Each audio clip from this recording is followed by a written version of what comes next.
네, 오늘도 하나님 사랑하셔서 이 예배 자리에 오신 모든 분들 환영하고 축복합니다. 우리 오늘도 어김없이 좌우 바라보시면서 이렇게 인사할까요? 세상이 감당치 못하는 사람이 됩시다. 네, 한 번 더. 네, 우리는 세상이 감당할 수 없는 사람입니다. 네, 오늘은 세상이 감당치 못하는 사람들, 이 제목으로 욥기 23장 8절에서 10절 말씀 함께 나누도록 하겠습니다. 제가 한 절, 여러분 한 절, 마지막 절만 같이 읽을게요. 그런데 내가 앞으로 가도 그가 아니 계시고 뒤로 가도 보이지 아니하며,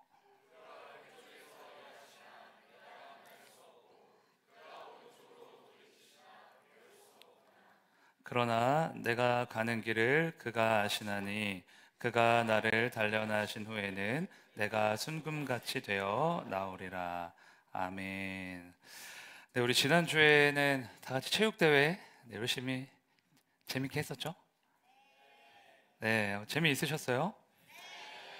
네, 뭐 일단 날씨가 뭐 너무 좋고 뭐 프로그램도 너무 재밌고 청팀과 백팀의 팀워크도 환상적이었던 것 같습니다. 근데 체육대회 끝나고 나서 백팀이 이겼냐, 이제 청팀이 이겼냐, 그러니까 의견이 분분하다고 이제 제가 그런 소문이 있다 들었는데 저희 결론을 짓겠습니다. 우리 모두가 이겼습니다.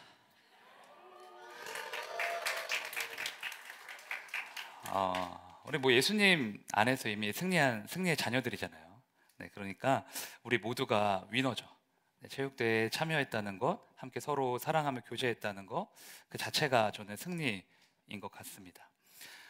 네, 체육대회를 열심으로 또 준비하신 분들 있어요. 우리 임원분들, 또 교육자분들, 그리고 또 서로를 향해서 우리 격려의 응원의 박수 한번 보내드릴까요? 네,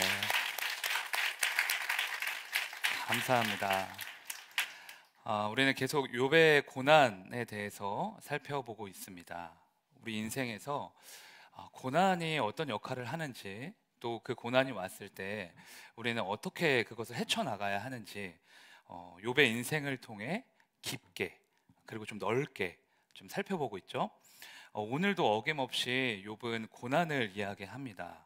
지금 욥에게 닥친 고난은 하나님이 보이지 않는, 그러니까 하나님의 살아계심이 잘 느껴지지 않는 그런 고난이에요.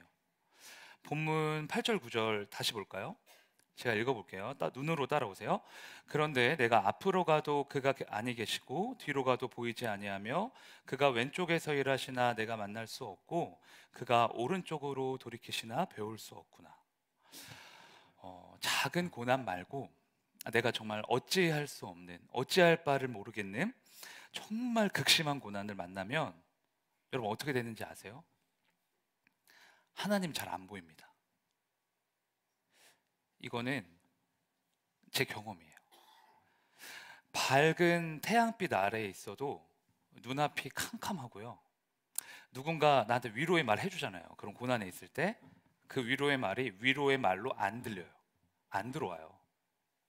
그래서 당연히 하나님 말씀 안 들리고 기도하라고 하는데 기도할 힘조차 없고 그냥 모든 걸 포기하고 도망가거나 그냥 주저앉고 싶은 마음밖에 없는 거죠. 그래서 우리가 고난 가운데 진짜 힘들어하는 이유가 그거잖아요. 단지 그러니까 문제가 해결되지 않아서가 아니라 하나님이 안 보여서, 하나님의 뜻이 뭔지 잘 모르겠어서, 이 고난이 언제 끝날 거다 이렇게 정확하게 말씀해 주시면 그걸 믿고 믿음으로 붙잡고 어떻게든 견뎌 보겠는데 그렇게 말씀해 주시지도 않고 이렇게 하나님의 뜻을 모르고 그 의도를 모르기 때문에 고난 가운데 있을 때 더 힘든 것 같아요. 그 문제 자체, 그러니까 고난 자체도 힘들지만 그것보다 더 힘든 건 지금 욥이 말하는 것처럼 앞으로 가도 뒤로 가도 무슨 수를 써도 하나님이 보이지 않는다는 거예요. 즉 하나님과의 관계에서, 관계에서 무너지는 겁니다. 이런 절망의 터널에 빠져 있을 때 우리가 어떻게 빠져나올 수 있을까? 그게 우리가 고백한 찬양에도 있고요. 오늘 본문 10절 말씀에도 동일하게 나오는 것 같아요. 같이 보실까요? 10절 말씀. 앞쪽에 좀 포커스를 두고 한번 읽어보겠습니다. 시작. 그러나 내가 가는 길을 그가 아시나니 내가 순금같이 되어 나오리라. 아멘. 그러나 그 다음에 욥이 뭐라고 말하고 있어요? 가는 길을 그가 아시나니 하나님이 나를 알고 계신다. 여기서 모든 것이 뒤집힙니다. 내가 겪고 있는 고통, 내가 지금 흘리고 있는 눈물, 나의 형편과 처지를 주님은 다 알고 계신다. 그런데 여러분, 하나님이 우리를 아신다는 건 내가 너의 고통 알고 있어. 그래, 너 문제 그런 문제 있지. 나 그거 인지하고 있어. 이런 뜻 아니에요. 하나님 그런 분 아니시거든요. 잘 들으세요. 하나님이 우리에게 가라고 하시는 건 이미 길을 내셨다는 거예요. 하나님이 우리에게 하라고 하시는 건 그 일을 직접 이루시겠다는 겁니다. 그리고 지금 나의 고난을 아신다는 건 그 고난 가운데 이미 우리와 함께 하고 계시다는 거예요. 지금 나의 문제를 아신다는 건 그 문제를 통해 나를 반드시 정금처럼 변화시켜 주신다는 뜻입니다. 그래서 나의 길 오직 그가 아시나니 이 고백을 하나님의 시선으로 풀어보면 이런 거예요. 너의 모든 길에 내가 너와 함께하고 있다. 내가 너를 눈동자같이 지키고 있다. 고난의 한복판에 있는 너의 손을 내가 꽉 붙들고 있다. 하나님이 고난 가운데 있는 예레미야 선지자에게 너는 내게 부르짖으라 이렇게 명령하시거든요. 그런데 이 말씀 하시기 전에 하나님 자신이 어떤 분인지 예레미야에게 알려주십니다. 33장 2절 예레미야 읽어볼까요? 시작.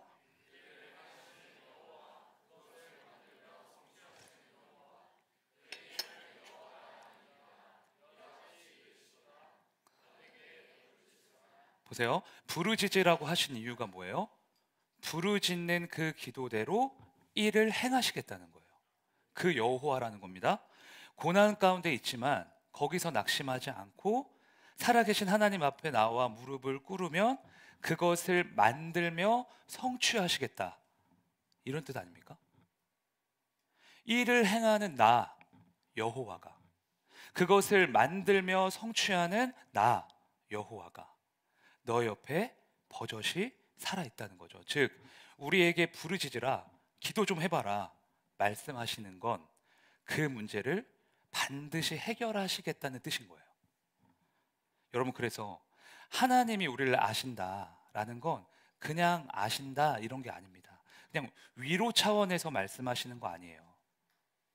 하나님이 우리의 고난을 움켜쥐고 계시고 고난 가운데 우리와 함께 하시며 그 고난을 이길 힘 또한 지금 부어주고 계시다는 겁니다.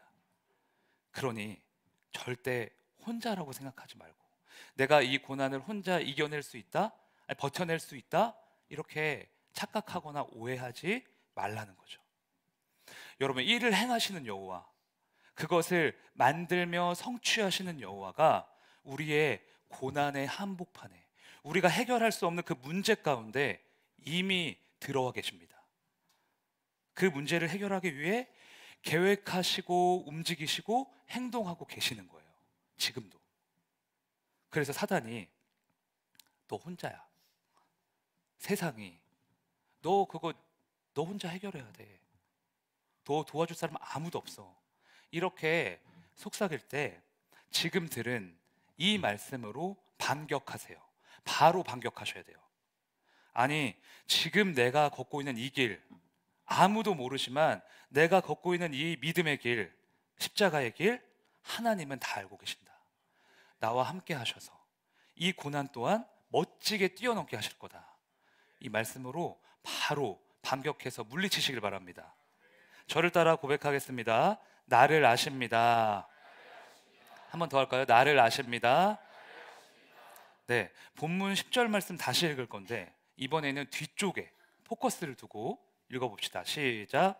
그러나 내가 가는 길을 그가 아시나니 그가 나를 단련하신 후에는 내가 순금같이 되어 나오리라. 아멘. 자, 먼저 욥은 자신에게 닥친 고난을 단련으로 해석하고 있습니다. 이스라엘 백성들이 출애굽해서 광야에 40년 동안 살면서 거기서 영적인 훈련을 받았던 것처럼 아무것도 없는 그 황무지에서 하나님만 바라보는 그 훈련했거든요. 이스라엘 백성들이. 그런 것처럼 욥은 지금 자신에게 닥친 광야를, 그 황무지를 훈련이다, 이거는 과정이다 라고 해석하고 있다는 거예요. 아, 내가 지금 영적인 훈련소에 들어가 있구나, 그러니까 이렇게 받아들이고 있는 거죠.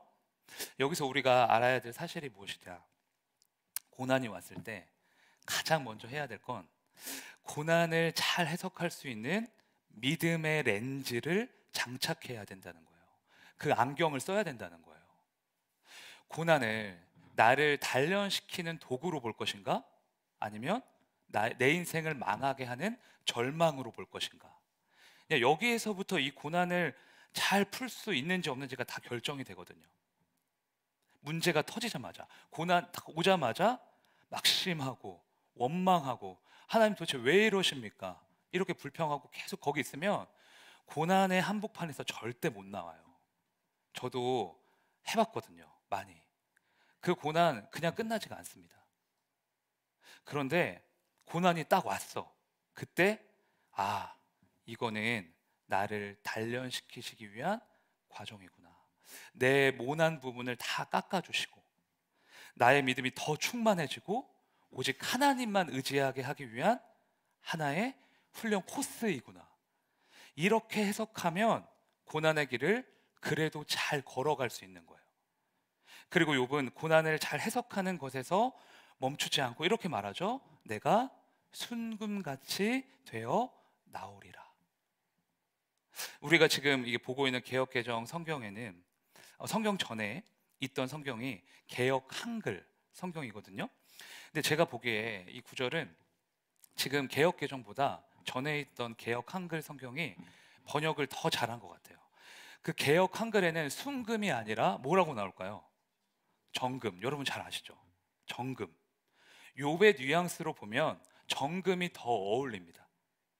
정금은 불순물이 전혀 섞이지 않는 아주 깨끗한 금, 그걸 말하는 거거든요. 여러분, 금은 어떤 재련 과정을 겪었느냐, 그걸 통과했느냐에 따라 금의 가치가 달라진다는 사실 아시죠? 아세요? 불순물이 전혀 섞이지 않는 금을 뭐라고 해요? 순금. 24K. 자매님들이 형제님들도 좋아하시고, 누구나 좋아하는 금에서 순금 함량이 75% 이하면 뭐가 될까요? 18K. 58.5% 이하면 14K. 커플링이나 조금 값싼 주얼리는 단가가 맞지 않아서 다른 이제 금속을 합금을 해서 이제 만든다고 하더라고요. 그런데 순금이 처음부터 저절로 만들어지는 거 아닙니다. 나중에 유튜브에 한번 쳐보세요. 순금 만들어지는 과정. 원래 흙 속에 묻혀져 있었기 때문에 불순물들이 굉장히 많이 섞여 있거든요. 그래서 뜨거운 용광로에 넣어가지고 반복적으로 녹이면서 불순물을 제거하는데 14번 재련하면 14K, 18번이면 뭘까요? 18, 24번이면 24K. 즉 재련 과정이 반복될수록 많이 들어갔다가 나올수록 정금이 되는 거죠. 불순물이 그만큼 빠지니까.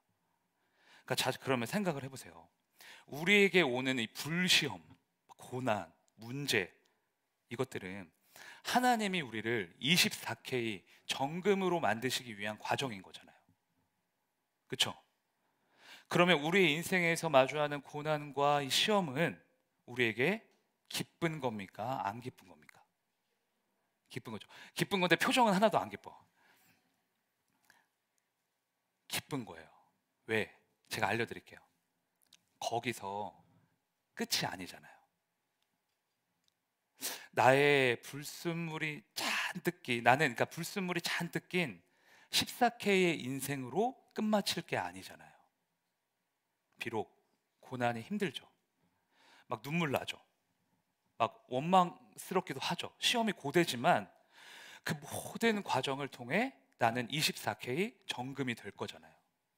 이 사실을 알면 고난의 여정을 담대하게 걸어갈 수 있는 거예요. 그래서 고난이 있을 때 여러분 꼭 기억하셔야 돼요. 종착역이 있다는 사실. 종착역이 있다. 잠깐 뜨거울 수 있으나, 잠깐 아플 수 있으나 불순물이 빠지는 그 과정을 지나면 우리는 정금이라는 종착역에 도착할 거예요. 지금 영적으로 넘어진 분들 있으세요? 고난 때문에 시험 드신 분들, 죽겠다 하는 분들 기억하셔야 돼요. 지금 여러분이 서 계시는 곳이 종착역이 아닙니다. 우리는 이 역을 지나갈 거예요. 아니, 하나님이 지나가게 하실 거예요. 고난이라는 역을 지나서 결국 하나님이 원하고 바라시는 그 정금이라는 종착역, 거기에 도착할 겁니다. 여러분들 한 사람도 빠짐없이 다 정금이 되시기를 주님의 이름으로 축원합니다. 그래서 베드로가요, 고난을 겪고 있는 초대교회 성도들, 옛날에 초대교회 성도들 굉장히 핍박이 많았잖아요. 그 성도들에게 이런 권면을 해요. 베드로전서 1장 7절 말씀입니다. 읽어볼까요? 시작.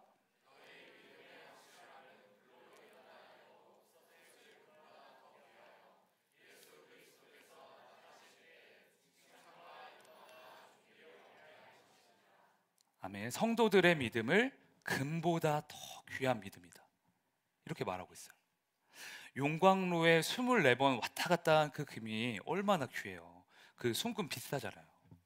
그런데 지금 여러분들의 믿음이 그 금보다 귀하다는 거예요. 성도들의 믿음이. 그리고 이어서 베드로가 뭐라고 말해요? 금보다 더 귀하여 예수 그리스도께서 나타나실 때 칭찬과 영광과 존귀를 얻게 하실 것이다. 고난 가운데 있는 성도들에게, 하지만 그 고난을 믿음으로 뛰어넘고 있는 성도들에게 말하는 거예요. 지금이 끝이 아니다. 예수 그리스도가 이 땅에 다시 오시는 그날에 너희의 금 같은 믿음 다 기억하시고 칭찬하시며 가장 큰 영광을 얻게 하실 거다. 지금 종착역이 아니라는 거죠. 믿음을 가지고 내일을 바라보며 다시 오실 예수님 바라보며 더 큰 소망을 품으라는 거예요. 그래서 욥이 그 뒤에 이런 고백을 해요. 욥기 23장 14절 제가 읽을게요. 그런즉 내게 작정하신 것을 이루실 것이라.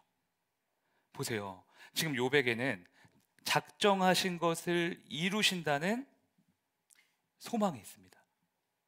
그러니까 지금은 고통스러워요. 하지만 훗날 이 고통과 비교할 수 없는 하늘의 상을 부어주실, 그 절망을 기쁨으로 다 바꿔주실, 이 고난을 통해 나를 정금으로 빚어주실 살아계신 하나님을 소망하는 거예요.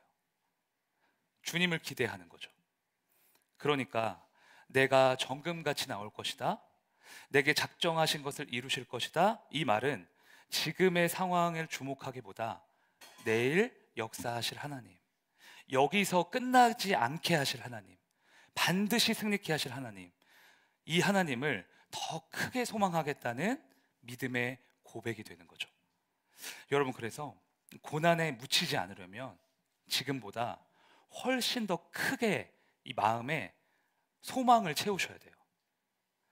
그러니까 고난의 어려움을 다 밀어낼 수 있을 만큼, 이 어려움을 다 이렇게 사라지게 할 수 있을 만큼 더 크게 여러분 마음에 하나님이 하실 것을 소망해야 되는 겁니다. 욥처럼 하는 거예요. 나는 반드시 정금처럼 나올 것이다. 내가 지금 이렇게 무너진 것 같지만, 지금 내가 막 피폐하고 막 퇴보하는 것 같지만, 이 고난의 역을 지나서 하나님이 칭찬하시고 인정하시는 그 종착역에 나는 반드시 도착할 거다. 이 내 마음을 소망으로 막 채우는 거예요. 소망이 두려움도 몰아내고요, 좌절도 몰아내고 영적인 침체도 다 몰아내는 거거든요. 그래서 힘들 때 더욱 크게 기대하시고 고난이 올 때 더욱 크게 소망하시기를 바랍니다. 여기서 끝나지 않게 하실 그 하나님을 바라보시길 바랍니다. 저를 따라 고백합니다. 나의 소망을 주님께 둡니다. 나의 소망을 주님께 둡니다. 그런데 나의 길 오직 그가 아시나니 나를 단련하신 후에 내가 정금같이 나오리라. 이 고백은요, 욥의 고백이기도 하지만 사실은 예수님의 고백이더라고요. 욥은 예수님을 예표하는 사람이거든요. 고난당하는 종으로 오신 예수님, 우리와 같은 사람의 모습으로 오셔서 모든 수치와 고난을 온몸으로 받아내시는 예수님, 우리를 살리시기 위해 하나님 뜻에 순종하셔서 십자가에서 죽으시는 예수님, 그렇게 지극히 낮은 자의 모습으로 오신 예수님을 욥이 미리 보여주고 있는 거예요. 그 영화의 예고편처럼. 그거를 예표라고 합니다. 미리 보여준다. 그런데 욥이랑 예수님의 큰 차이점이 하나 있더라고요. 욥은 나의 길은 오직 하나님만 아신다, 이렇게 얘기를 했지만 예수님은 이 땅에 오셔서 내가 길이라고 말씀하셨다는 거예요. 예수님이 말씀하시잖아요. 내가 길이요 진리요 생명이니. 예수님이 길이라는 건 무슨 뜻일까요? 예수님이 길이다. 길을 가르쳐 주시겠다는 뜻이 아닙니다. 우리가 어디로 가야 할지 보여주시겠다는 게 아니에요. 그것보다 더 깊은 의미가 있습니다. 예수님이 길이 되신다는 건 예수님과 함께 서는 그곳이 길이 된다는 거예요. 분명히 막혀 있었는데 예수님과 함께 서면 그게 길이 돼요. 분명히 죽음이었는데 예수님을 믿음으로 붙잡으면 그 현장이 부활로 바뀌어요. 하나님과 단절되어 있었는데, 나는 죄인이라 하나님의 이름을 부를 수도 없었는데 예수님과 함께하면 예수님이 길이 되셔서 하나님과 내 사이에 고속도로가 뚫려요. 왜? 예수님이 길이시니까. 길을 보여주시는 분이 아니라 그냥 길 자체이시니까.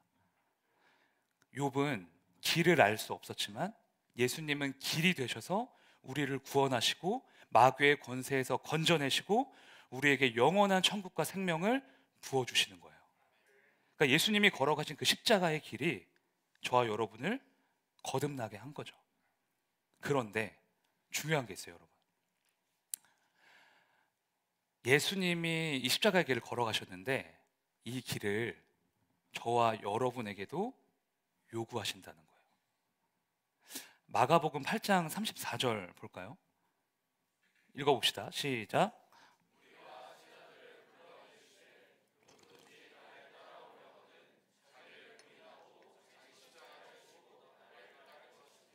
아멘. 여러분, 지금 예수님 말씀하실 때 두 집단이 있다는 것을 주목하셔야 됩니다. 뭐와 뭐가 있어요? 무리와 제자들. 즉 지금 예수님은 모인 사람들, 이렇게 다 사람들 이렇게 모여 있어요. 제가 예수님 아니요, 여기 예수님 계시다고 칩시다. 이 사람들을 보고 말씀하시는 거예요. 뭘 말씀하시냐? 결단을 요구하시는 거예요. 너 내 제자로 살래? 아니면 무리로 남아 있을래? 예수님이 나타나시면요, 수많은 무리가 그곳에 막 구름대처럼 몰려들었습니다. 성경을 보면 그렇잖아요. 무리는 예수님을 찬양했고 예수님 경배했고 예수님 나타나면 막 환호성을 질렀어요. 와, 예수님이다. 그리고 자신의 옷을 벗어서 밑에 땅바닥에 깔아드리기까지 했어요. 이거 밟고 오시라고. 무리나 제자들이나 둘 다 예수님 너무 사랑했어요. 너무 좋아하죠. 예수님께 기도하고 박수갈채 보내고, 와, 예수님 진짜, 와, 날 구원하시는 분, 이렇게 고백했어요. 그러나 무리와 제자가 극명하게 갈리는 시점, 그 지점이 언제인지 아세요? 무리는 예수님이 딱 말씀하셨을 때 자기 생각과 다르면 뒤도 안 돌아보고 그냥 가요. 내 생각과 다르니까. 자기 자존심을 버리면서까지, 굳이 경제적인 손해를 입으면서까지 그 말씀 순종하지 않습니다. 따라가지 않죠. 그게 무리예요. 그러나 제자는 달라요. 예수님이 말씀하신 것 때문에 막 마음에서 갈등이 있고 막 많은 것을 포기해야 돼서 막 두려워요. 예수님이 따라오라는 그 길이 처음 가보는 길이라서 막 너무 무섭기도 하고 막 떨리고 그래요. 그러나 그럼에도 불구하고 예수님의 길을 쫓아가는 사람이 제자예요. 즉 무리의 목적은요, 인생의 문제가 해결되는 겁니다. 인생의 문제가 해결되면 예수님 다시는 안 찾아요. 아, 예수님 감사합니다. 뒤돌아보고 그냥 가는 거죠. 그래서 이 무리들에게 예수님이 십자가의 도를 딱 설명하시는 순간 거기 5천 명이 있든 10,000명이 있든 다 도망갑니다. 무리들은 야, 이건 내가 십자가의 도, 십자가의 길, 야, 이거는 안 되겠다. 나는 문제 해결되면 끝나는 줄 알았는데 아, 내가 십자가를 져야 된다고? 이거 안 되는 거죠. 예수님이 이렇게 말씀하시잖아요. 나를 따라오려거든 자기를 부인하고 자기 십자가를 지고 나를 따를 것이니라. 나의 오름을 부수고 내가 이제까지 붙잡았던 나의 자아를 다 내려놓고 오직 예수 그리스도의 말씀 앞에 순종하는 그 십자가의 길을 따라오라는 거예요. 무리는 이 말씀 앞에서 다 도망갑니다. 이렇게 살기 싫거든요. 그러나 제자들은 그 자리에 남아요. 물론 힘든 건 똑같습니다. 힘들어요. 막 두려워요. 많은 사람들이 가지 않은 좁은 길이잖아요. 그래서 사람들한테 멸시천대를 받기도 해요. 그럼에도 불구하고 그 길을 가요. 왜?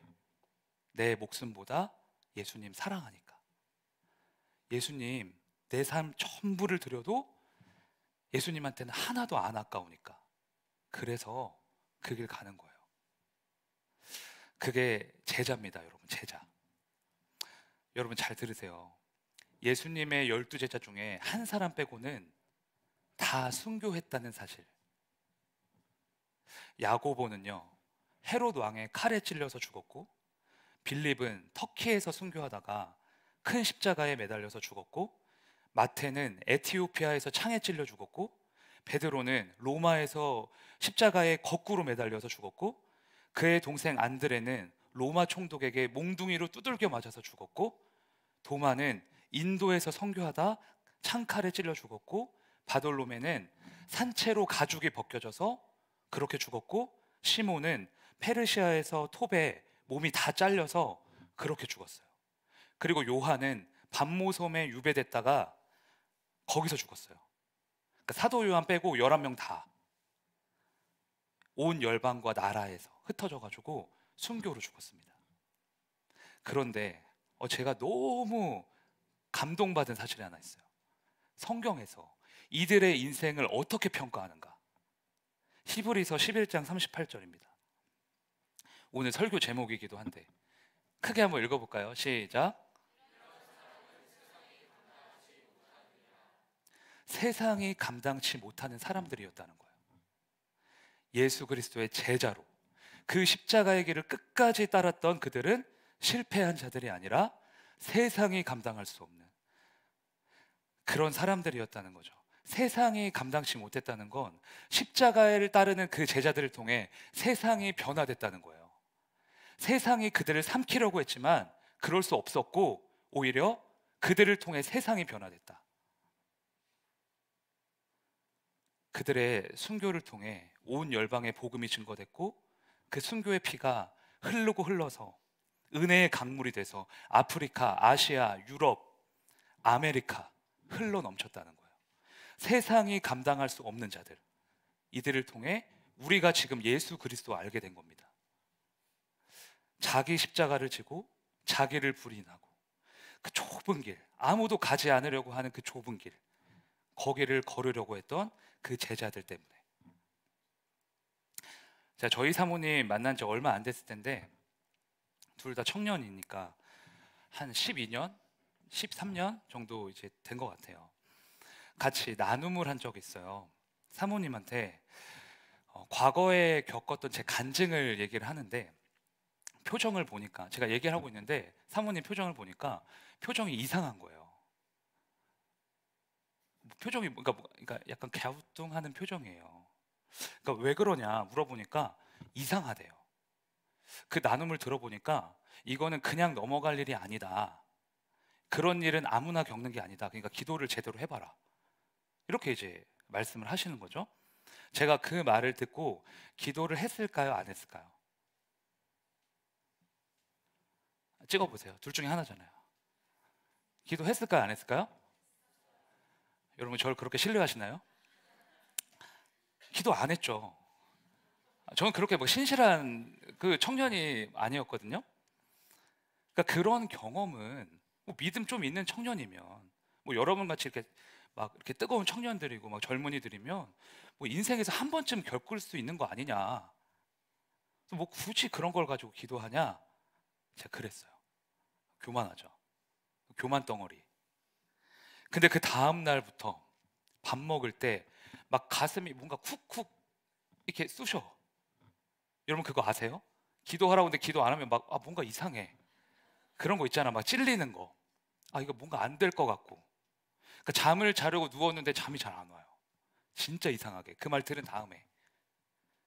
그리고 운동을 하려고 막 헬스장 가서 운동하는데 눈앞에 사모님이 아른거려요. 어떻게 아른거리냐면 기도해라. 너 기도 안 하냐? 진짜 그랬어요. 진짜. 하나님이 그렇게 하시는구나. 이제 알게 된 거죠. 어쩔 수 없이 막 울며 겨자 먹기로 이제 교회에 기도하러 갑니다. 새벽 예배 3달 작정 기도. 근데 그 3달이 끝나기도 전에 하나님이 확신을 주셔서 이제 더 이상 이제 거부하면 이제 맞을 것 같아가지고 너 이제 주의 길 가라. 그때 받게 돼요. 그때 제가 그때 사모님한테 나누었던 그 나눔, 그 간증을 좀 여러분한테 해드리려고 해요. 그러니까 군대 갔다 온 직후였는데 그때 고등부에 제 친구가 교사로 있었거든요. 근데 같이 고등부 수련회를 가자는 거예요. 근데 내가 왜 가야 되는데? 나 군대 갔다 온 지 얼마 안 됐는데. 그러니까 가야 되는 이유가 그 짐들 사람이 없대요. 짐꾼이 없어요. 그래서 무조건 가야 돼. 애들 짐들 사람 없어. 그래서 짐꾼으로 딸려갔어요. 억지로. 그래서 이제 너무 가기 싫었는데. 근데 가서 프로그램 하고 뭐 밥 먹고 막 이것저것 많이 하잖아요. 그러다가 이제 저녁 시간 돼서 이제 집회하는데 그때 저는 어떤 생각이 있었냐? 나는 절대 찬양을 부르지 않을 것이다. 나는 기도도 대충 할 거고 막 말씀도 그냥 자야지. 막 혼자 저 뒤에 앉아가지고 그런 생각하고 있었어요. 근데 찬양하고 말씀 듣고 기도하잖아요. 그래서 어디서 본 건 있어가지고 기도할 때 그래 무릎은 꿇어야지. 무릎을 탁 꿇고 이제 하나님이라는 단어를 이렇게 내뱉으려고 했는데 다 내뱉질 못했어요. 왜 내뱉지 못했냐면 하나님이라는 그 하자 있잖아요. 하라고 했는데 눈물이 팍 터진 거예요. 근데 눈물이 터져 보신 분들 다 아시죠? 이게 안 멈춰져요. 하 하니까 터진 거예요. 그때부터 아무것도 못하고 1시간, 2시간 울게만 했어요. 막 2시간 동안 울고 일어나니까 나 빼고 다 라면 먹고 있어. 진짜. 그래서 되게 속상했는데 하나님이 제 마음에 하라고 했을 때, 하나님도 아니고 하라고 했을 때 어떤 감동을 팍 주셨냐면 너 왜 이제 왔냐? 나는 항상 여기 있었는데 내가 너만 기다렸다. 괜찮다. 그래서 말 한마디 못하고 막 펑펑 운 거예요. 정말 거짓말 안 못하고 1시간, 2시간 시간은 가는 줄 잘 몰랐어요. 근데 제가 기도 다 끝나고 이제 제 생각에는 멍 때리는 거거든요. 이게 이제 더 이상 이제 막 울면 힘이 없으니까 멍 때리고 이렇게 눈 감고 가만히 있는데 그때 제 인생 처음이자 마지막으로 환상이라는 거를 보게 됩니다. 그 환상이 뭐였냐면 저 멀리 예수님 같은 분이 있어요. 근데 진짜 제 눈에 어떻게 보이냐면 요만하게 보여요. 제 손가락 너무 큰가요? 그러니까 너무 작게 보여요. 예수님인데 그러니까 분명히 저건 예수님인데 너무 작아 예수님이. 근데 어디를 가고 계셔요. 저거 예수님 맞구나. 예수님인데 근데 제가 거기서 막 눈물을 멈출 수가 없었던 게 왜 그랬냐면 예수님이 예수님 등에 또 이러면 안 되는데 예수님 등에 있는 그 십자가가 너무 큰 거예요. 너무 커. 그러니까 예수님은 요만한데 십자가는 진짜 이만한 거예요. 그래서 제가 그걸 보고 알았어요. 저게 온 인류의 죄를 지고 가시는, 우리의 허물과 죽음을 대신 져주시는 그 십자가의 무게였구나. 제가 그때 처음으로 알게 됩니다. 와, 예수님 나 때문에. 그때 막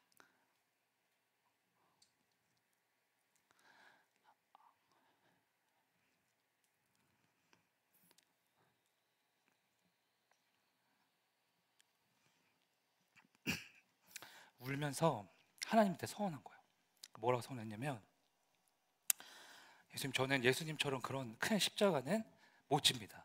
뭐 질 자신도 없습니다. 근데 이제는 제 십자가 그거 지고 그 주님의 길 따라가겠습니다.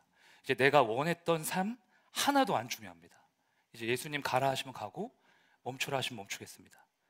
내 인생 다 드리겠습니다. 그렇게 고백한 거예요. 그때. 그러니까 그때까지 제가 술 담배 못 끊고 있었거든요. 그러니까 그 다음 날부터 정말 신기하게도 술 담배 생각이 안 나요. 제가 모태신앙으로 교회 다니면서 권사님 아들이잖아요. 10년 동안 끊었다 폈다를 반복했어요. 막 내 힘으로 막 끊으려고 막 엄청 노력했는데 안 됐어요. 근데 그날 바로 되더라고요. 하나님이 하신 거죠. 그리고 제가 그때 대학교를 2시간 반, 2시간 반 이렇게 왕복해가지고 총 5시간 왔다 갔다 하면서 통학했는데 너무 죽을 것 같은 거예요. 아마 통학 길게 하시는 분들 다 아실 거예요. 근데 그날 이후에 그 5시간이 이제 진짜 짧게 느껴지는 거예요. 왜? 그 5시간 동안 말씀 보고 찬양하고 찬양 듣고, 그리고 그 지하철에서 다른 청년들 위해서 기도하니까 그 5시간이 이제 짧더라고요. 아, 이거 짧은 거구나. 이거 너무 짧다. 제 청년 때 가장 뜨거웠을 때가 그때였어요. 예수의 길을 걷는다는 게 슬픈 건 줄 알았는데, 하나님한테 내 거 다 빼앗기는 건 줄 알았는데, 오히려 그 길을 걸을 때 진짜 나에게 참된 자유가 임하고 세상이 줄 수 없는 평안이 임하고, 천국에서 오는 기쁨과 행복이 오더라고요. 그게 예수의 길이구나, 십자가의 길이구나, 이거를 삶으로 체득했어요. 물론 나의 것을 포기해야 되고 좁은 길을 걸어야 되지만 그 길에는 예수님이 저와 늘 함께 해주시는 거예요. 그리고 그 길에 나와 함께 꿈을 꾸는, 옆을 보니까 동역자들이 있더라고요. 그래서 내가 죽고 예수만 사시는 그 십자가의 길, 그 제자의 길은 기쁨의 길이고 부활의 길이고 승리의 길이구나, 이렇게 생각한 거죠. 여러분, 이왕 예수님 믿기로 하셨잖아요. 그러면 진짜 제대로 한번 믿어보세요. 무리들처럼 믿는 거 말고 예수님의 제자들처럼 나를 부인하고 내 십자가 내가 지고 주님이 가셨던 그 길에 서서 우리 모두가 다 같이 걸어갔으면 좋겠어요. 그러면 주님이 우리 보고 이렇게 말씀하시지 않을까요? 야, 세상이 감당치 못하는 나의 자녀들이 여기 있구나. 세상을 변화시킬 나의 자녀들이 세계로 서민교회에 다 모여 있구나. 세상이 깜짝 놀랄 만한 나의 역사를 너희를 통해 증거할 거야. 너희들의 삶에 예수 그리스도의 부활의 능력이 반드시 임할 거야. 이렇게 말씀하실 거예요. 사랑하는 성지 자매님들, 우리 모두 예수의 길을, 그 십자가의 길을 따라가기를 바랍니다. 이제 무리로서의 삶을 청산하고 진정한 제자의 삶을 좀 결단하셨으면 좋겠어요. 세상이 감당치 못하는 우리 젊은이 공동체가 돼서 우리를 통해 예수님의 빛이 온 열방에 쏟아지기를, 여러분의 심령과 가정과 일터 위에 예수 그리스도의 부활에 임하기를 주님의 이름으로 축원합니다. 저를 따라 고백하시겠습니다. 나의 십자가를 지고 따르겠습니다. 네, 오늘은 예수의 길이라는 찬양 부르면서 십자가를 지고 이제 세상이 감당치 못하는 사람이 되겠다고 우리 주님께 고백했으면 좋겠습니다.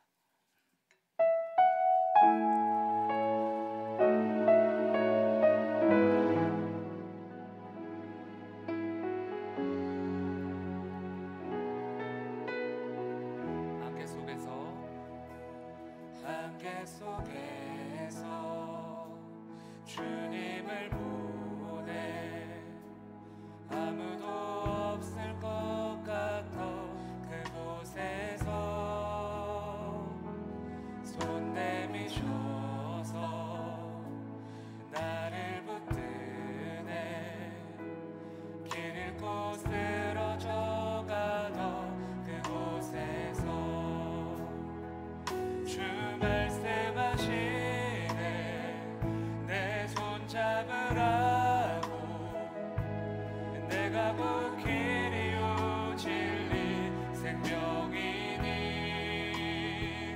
나 그 길을 보내 주 예비하시고 다른 길로 돌아서지 하늘이 예수의 길 그 좁은 길 나는 건데 주 손 잡고 그 무엇도 두렵지 않네 주님 주신 약속 내게 있으니 세상의 길 그 험한 길 승리하네 성령으로 그 무엇도 바라지 않네 저 하늘에 내 소망 있으니 주님이 우리에게 말씀하십니다. 주 말씀하시네 내 손 잡으라고 내가 곧 길이요 진리 생명이니 나 그 길을 보내 주 예비하시고 다른 길로 돌아서지 하늘이 예수의 길 그 좁은 길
우리에게 주신 말씀 붙들고 기도합시다.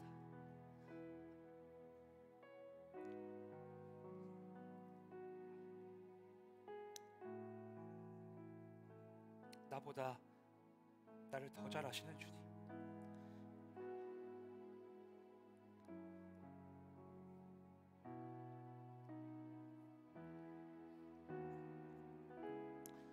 고난 가운데에도 나와 함께 하시는 주님 기억하게 하여 주시옵소서. 지금의 문제와 고난보다 내일의 역사를 소망하게 하여 주시옵소서. 주님, 십자가의 길을 따르기를 원합니다. 무리가 아닌 제자로 살길 원합니다. 내가 죽고 예수만 사시는 십자가의 삶을 통해 세상이 감당할 수 없는 자가 되게 하시고, 세상을 이기고 세상을 바꾸고 세상의 빛과 소금이 되는 우리가 되게 하여 주시옵소서. 이 시간 주님의 이름 부르심과 함께 기도하겠습니다. 주여.